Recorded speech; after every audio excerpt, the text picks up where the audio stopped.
Hello friends, welcome to our channel Gyan Ganga Ayurveda classes में। आज हम लोग बात करने वाले हैं द्रव्य भेद। इससे पहले हम लोगों ने रस का वर्णन पढ़ा था, अर्थात जो आपका संहिता अध्ययन का चरक सूत्र 1 का प्रथम अध्याय है, उसके अंतर्गत एक जो नेक्स्ट पॉइंट है आपका 17वां 18वां पॉइंट होगा, लगभग ये 17वां पॉइंट है, आई थिंक 17वां पॉइंट है सिलेबस में। तो वहां पे देखेंगे द्रव्य भेद। द्रव्य भेद का मतलब ये द्रव्य भेद आया कहाँ से, सबसे पहली बात है कि ये टर्म आया कहाँ से। तो द्रव्य हम लोगों ने इससे पहले किसके अंतर्गत द्रव्य को पढ़ा था, हम लोगों ने इससे पहले सड़ पदार्थ के अंतर्गत द्रव्य को नाम आया था कि सड़ पदार्थ में क्या चीज होती है। अगर हम लोग वैशेषिक दर्शन जो पदार्थ विज्ञान की तरफ से याद करते हैं तो देखते हैं कि वहां पर क्या है, द्रव्य गुण कर्म सामान्य विशेष समवाय, ये तो उन्होंने कह दिया। बट जब चरक की बात करते हैं तो वहां पर क्लियर कट कहा है सामान्य विशेष गुण, सामान्य विशेष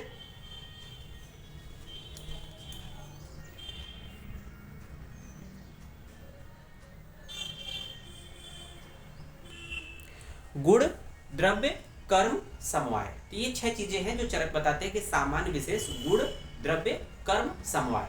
तो उसमें देखते हैं कि द्रव्य आता है तो कहीं ना कहीं द्रव्य की बात हम लोगों ने पहले डिफाइन कर दिए हैं, लेकिन अब यहाँ पर है द्रव्यों के भेद, अर्थात द्रव्य का जो वर्गीकरण है। भेद का मतलब क्या है, भेद का मतलब क्या है, उसके टाइप या उसके क्लासिफिकेशन, द्रव्य कितने प्रकार के होते हैं। तो हम लोग हर जगह बात करते हैं ना, सर्वम द्रव्यम पंचभौतिकम, तो सर्वम द्रव्यम पंचभौतिकम या उस तरह की बात करते हैं। तो द्रव्यों के क्लासिफिकेशन की बात यहाँ पर की गई है। ये द्रव्य भेद मतलब क्लासिफिकेशन ऑफ द्रव्य। तो इसमें क्या करेंगे, सबसे पहले हम लोग द्रव्य किसे कहते हैं, क्योंकि एक पॉइंट बताना है कि द्रव्यों के भेद को जानने से पहले पहले द्रव्य किसे कहते हैं उसको देख लेते हैं। तो चरक ने बोला है कि जिसमें कर्म और गुण, मतलब द्रव्य उसे कहते हैं, द्रव्य उसे कहते हैं जिसमें कर्म एवं गुण आश्रित रहते हैं और जो कर्म और गुण का समवायी कारण हो उसे द्रव्य कहते हैं। तो आप एक लाइन में ज्यादा डिटेल न जाते हुए अब इसको द्रव्य डिफाइन करेंगे, क्योंकि द्रव्य भेद से पहले हम लोग को द्रव्य को डिफाइन करना पड़ेगा। फिर आते हैं डायरेक्ट द्रव्य के भेद पे, अर्थात क्लासिफिकेशन ऑफ द्रव्य पे। तो यहाँ पर देखेंगे पहला जो क्लासिफिकेशन है, वहां पर देखेंगे पहला पॉइंट है, यहाँ पर देखा प्रभाव भेद से द्रव्य, जो कि आपके बुक में है। प्रभाव भेद से द्रव्य, जो कि वेरी वेरी इंपॉर्टेंट श्लोक है ये। तो ये जो श्लोक है वेरी वेरी इंपॉर्टेंट है, याद रखिएगा, ये आपके एग्जाम में पूछा जा सकता है। तो यहाँ पर देखेंगे जो प्रभाव भेद से, इसको 3 पार्ट में बांटा गया है। कुछ द्रव्य दोषों को शांत करने वाले होते हैं। तो देखेंगे किंचित दोष प्रशमनम, पहला पॉइंट हो गया। कुछ द्रव्य, किंचित मतलब कुछ, किंचित मतलब कुछ, दोष प्रशमनम, कुछ द्रव्य ऐसे होते हैं जो दोषों को शांत करते हैं। तो कुछ द्रव्य दोषों को शांत करने वाले होते हैं, पहला पॉइंट हो गया। फिर देखेंगे किंचित धातु प्रदूषणम, कुछ द्रव्य ऐसे होते हैं जो धातुओं को दूषित करने वाले होते हैं। प्रदूषण मतलब दूषित करना। तो कुछ द्रव्य ऐसे होते हैं जो धातुओं को, धातु प्रदूषणम, कुछ द्रव्य जो होते हैं धातुओं को दूषित करते हैं। तीसरा क्या है, कुछ द्रव्य स्वस्थ वृत्त में हितकारी होते हैं। तो स्वस्थ वृत्तो मतम किंचित त्रिविधम, इस तरह से 3 प्रकार के द्रव्य होते हैं कि कुछ द्रव्य जो होते हैं दोषों को शांत करते हैं, कुछ धातुओं को दूषित करते हैं, कुछ स्वस्थ वृत्त में हितकारी होते हैं। बस नहीं समझ में आई होगी क्या कहना चाहता है। जैसे चिकित्सा के पॉइंट ऑफ व्यू से देखा जाए, क्योंकि कोई भी चीजें हम आयुर्वेद पढ़ते हैं किस लिए, कि हम स्वस्थ रह सके या कोई व्याधि हो जाए तो उसकी चिकित्सा कर सके, क्योंकि आयुर्वेद चिकित्सा शास्त्र है। तो देखेंगे कि अगर मान लीजिए कोई शरीर में कोई दोष बढ़ गया हो तो उस दोष को घटाने के लिए कोई द्रव्य का ही तो सेवन करते हैं। हम लोग मेडिसिन खाते हैं, फीवर आ जाता है तो टेम्परेचर को कम करने के लिए, मेंटेन करने के लिए खाते हैं। तो वो जो पीसीएम है या जो भी आप अगर जो भी आयुर्वेदिक मेडिसिन खाएंगे तो वो क्या करेगा कि वो तापमान को रेगुलेट करेगा, डाउन करेगा। तो क्या है वो द्रव्य, किंचित दोष प्रशमनम, दोषों को कम करेगा। फिर क्या कर रहा है, कुछ द्रव्य ऐसे तो धातुओं को दूषित करते हैं, जो धातुओं को दूषित कर रहे हैं। और कुछ जो होते हैं, जैसे मान लीजिए आप स्वस्थ हैं, स्वस्थ व्यक्ति को क्या चाहिए, तो स्वस्थ व्यक्ति को स्वस्थ रहने के लिए जो द्रव्य या आहार चाहिए उसका सेवन करते हैं। तो क्या कर रहा है, स्वस्थ वृत्त, कुछ द्रव्य स्वस्थ वृत्त में हितकारी होते हैं। तो ये बात कह गई पहला। प्रभाव भेद से याद रखिएगा द्रव्य 3 प्रकार के होते हैं। एमसीक्यू में पूछा जाएगा, मल्टीपल चॉइस क्वेश्चन में ये पूछा जाएगा, एमसीक्यू में पूछा जाएगा कि प्रभाव भेद से द्रव्य होते हैं 1 2 3 4, ऑप्शन थर्ड।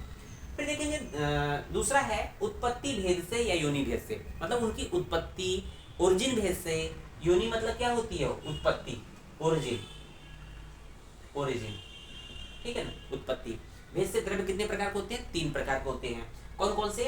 तत् पुनः त्रिविधम, तो श्लोक में ही आ गया त्रिविधम, तत् पुनः त्रिविधम गेयम जांगम औद्भिद पार्थिव। तो पहला जांगम है, दूसरा औद्भिद है, तीसरा पार्थिव है। तो उत्पत्ति भेद से या योनि भेद से द्रव्य कितने प्रकार के होते हैं? 3 प्रकार के होते हैं। जांगम पहला प्रकार का जांगम द्रव्य हो गया, दूसरा हो जाएगा औद्भिद द्रव्य हो जाएगा, तीसरा पार्थिव द्रव्य। अब बात आती है कि जांगम द्रव्य कहेंगे किसको, औद्भिद द्रव्य कहेंगे किसको, और पार्थिव द्रव्य कहेंगे किसको? क्योंकि आपको सिर्फ बताना नहीं है, उसको एक्सप्लेन भी करना है, क्योंकि 5 नंबर में आएगा तो एक्सप्लेन भी करना पड़ेगा।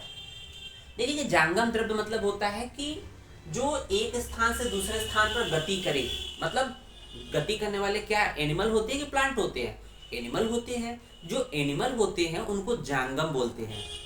एनिमल को क्या बोलते हैं? जांगम बोलते हैं। तो उनके द्वारा जो भी चीजें प्राप्त होती है, चाहे दूध है, दही है, चमड़ा है, चाहे रक्त है, मांस है, वसा है, पित्त है, जो भी चीजें उनके द्वारा प्राप्त होता है, एनिमल के द्वारा मिलता है, उसको क्या बोलते हैं? जांगम द्रव्य बोलते हैं। अर्थात जांगम द्रव्य क्या है? जो एक स्थान से दूसरे स्थान पर गति करे उसके जांगम कहते हैं, और जांगम से मिलने वाली चीजें जांगम द्रव्य कहलाती है। दूसरा पॉइंट है औद्भिद द्रव्य। औद्भिद जो टर्म है वो बना उद्भिद से।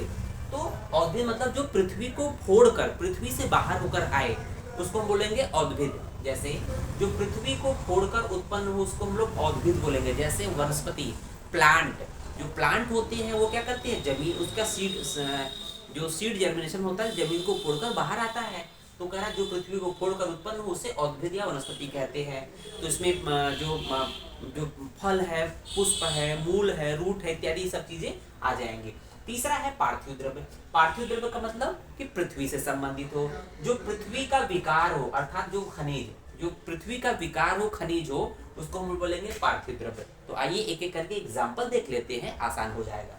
तो देखेंगे जांगम द्रव्य की संख्या। जांगम द्रव्य के एग्जाम्पल क्या है? जैसे मधु, तो हम लोग का ना जो एनिमल प्रोडक्ट होते हैं, तो मधु अर्थात शहद। गोरस, गोरस मतलब क्या होता है? गाय के द्वारा उत्पन्न जो भी चीज, चाहे दूध हो, दही हो, घी हो, मांस हो, रक्त हो, गोबर हो, ए टू जेड क्या है? गोरस में आ जाएंगे। तो मांस, रक्त इत्यादि ये सब क्या आ जाएंगे? जांगम द्रव्य। अब देखेंगे औद्भिद द्रव्य के एग्जाम्पल। अब जांगम द्रव्य को जो चरक ने बताया तो वहां पर जो संख्या आती है 19। ये जांगम द्रव्य जब गिनते हैं टोटल तो यहाँ 19 संख्या आती है, और औद्भिद द्रव्य जो होता है 18 होता है, और पार्थिव द्रव्य चरक में 15 बोला गया है। ठीक है, तो ये याद कर सकते हैं, बहुत इंपॉर्टेंट नहीं है, लेकिन वहां पर दिया इसलिए हम लोग दे दिए। तो औद्भिद द्रव्य क्या है? जैसे जो वनस्पति या प्लांट ओरिजिन होते हैं, उसमें फल है, पुष्प है, औषध है, लताएं हैं। ठीक है, उसके बाद देखेंगे पार्थिव द्रव्य। तो पार्थिव द्रव्य हम कहते हैं कि जो पृथ्वी का विकार हो, खनिज हो। जैसे खनिज का मतलब स्वर्ण, गोल्ड, सिल्वर, आयरन, ताम्र, मनशिला, हरताल इत्यादि क्या है? पार्थिव द्रव्य है। अब यहाँ 2 पॉइंट और भी आ जाएगा पार्थिव द्रव्य में, हम लोग ऐड कर देंगे मूलनी द्रव्य और फलनी द्रव्य। अर्थात कुछ वनस्पतियों के मूलनी द्रव्य होते हैं जो मूल के रूप में प्रयोग होते हैं, फलनी द्रव्य होते हैं सिर्फ जहां फल का प्रयोग किया जाता है। तो मूलनी द्रव्य की संख्या होती है 16 और फलनी द्रव्य की संख्या होती है 19। तो इस तरह से हम लोगों ने ये आपका द्रव्य भेद पढ़ा और समझा। उम्मीद है वीडियो समझ में आया होगा। वीडियो को लाइक, शेयर और चैनल को सब्सक्राइब जरूर करें। धन्यवाद।